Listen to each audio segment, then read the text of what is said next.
మేడిగడ్డ బ్యారేజీ పునరుద్ధరణపై నీలినీడలు కమ్ముకుంటున్నాయి. ఇంకా లేఖలతోనే సరిపోతోంది. క్షేత్రస్థాయిలో పనుల ఊసేలేదు. పునరుద్ధరణ బాధ్యత నిర్మాణ సంస్థదేనని సీఎం స్పష్టం చేసినా ప్రాజెక్టు ఇంజనీర్లు చర్యలు తీసుకోవట్లేదు. నెల క్రితం ఈఎన్సీ కాళేశ్వరం సీఈకి లేఖ రాసినా ఇప్పటివరకు స్పందన కనిపించట్లేదు.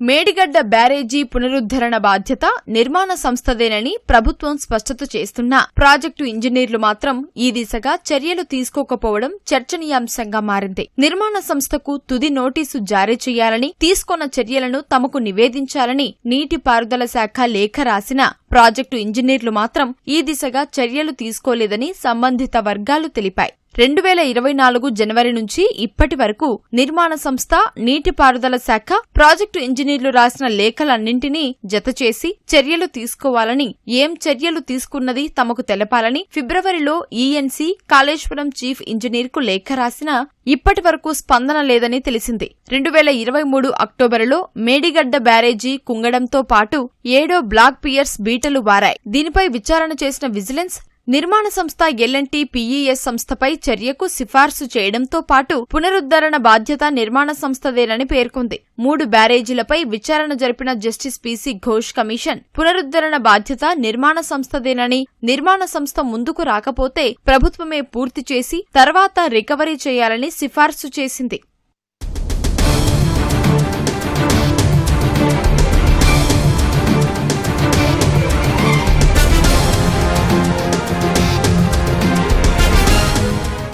రెండు నివేదికలు వచ్చి నెలలు గడుస్తున్నా ఈ దిశగా చర్యలు మాత్రం లేవు. మరోవైపు నిర్మాణ సంస్థ ఇప్పటి వరకు నీటిపారుదల శాఖకు 21 లేఖలు రాసింది. పునరుద్ధరణ బాధ్యత తమది కాదని, డిజైన్ లోపం వల్లే బ్యారేజీకి నష్టం వాటిల్లిందని, అనుబంధ ఒప్పందం చేసుకుంటేనే పనులు చేస్తామని స్పష్టం చేసింది. ఈ సంస్థకు పని పూర్తయినట్లు ఇచ్చిన సర్టిఫికెట్ను ప్రభుత్వం రద్దు చేసింది.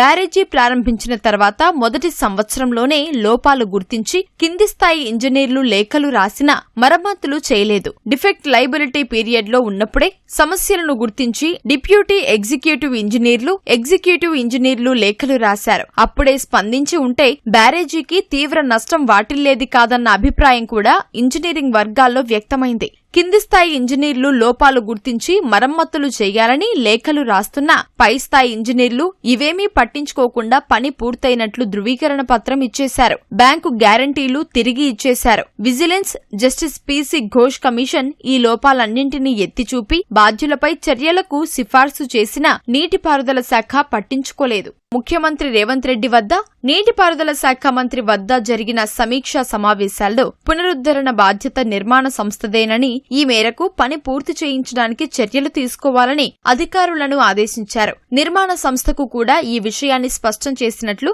నీటిపారుదల శాఖ వర్గాలు తెలిపాయి. ఒప్పందంలోని నిబంధనలను పొందుపరిచి నీటిపారుదల శాఖ ప్రాజెక్టు ఇంజనీర్లకు, ప్రాజెక్టు ఇంజనీర్లు నిర్మాణ సంస్థకు, నిర్మాణ సంస్థ తిరిగి ప్రాజెక్టు ఇంజనీర్లకు లేఖలు రాయడంతోనే 2 ఏళ్లు గడిచిపోయాయి. చివరి నోటీసు జారీ చేసి చర్యలకు ఉపక్రమించాలని 3 నెలల కిందట ఇంజనీర్ ఇన్ చీఫ్ కార్యాలయం లేఖ రాసినా ప్రాజెక్టు ఇంజనీర్ల నుంచి సమాధానం రాలేదు. నెల క్రితం మొత్తం 34 ఉత్తర ప్రత్యుత్తరాల వివరాలతో లేఖ రాసి చర్యలు తీసుకోవాలని, ఏం తీసుకున్నది తమకు తెలపాలని కోరినా ఎలాంటి సమాధానం లేదని నీటిపారుదల శాఖ వర్గాలు పేర్కొన్నాయి. దీనిపై మంత్రి మళ్లీ సమీక్షా సమావేశం నిర్వహించనున్నట్లు తెలిసింది.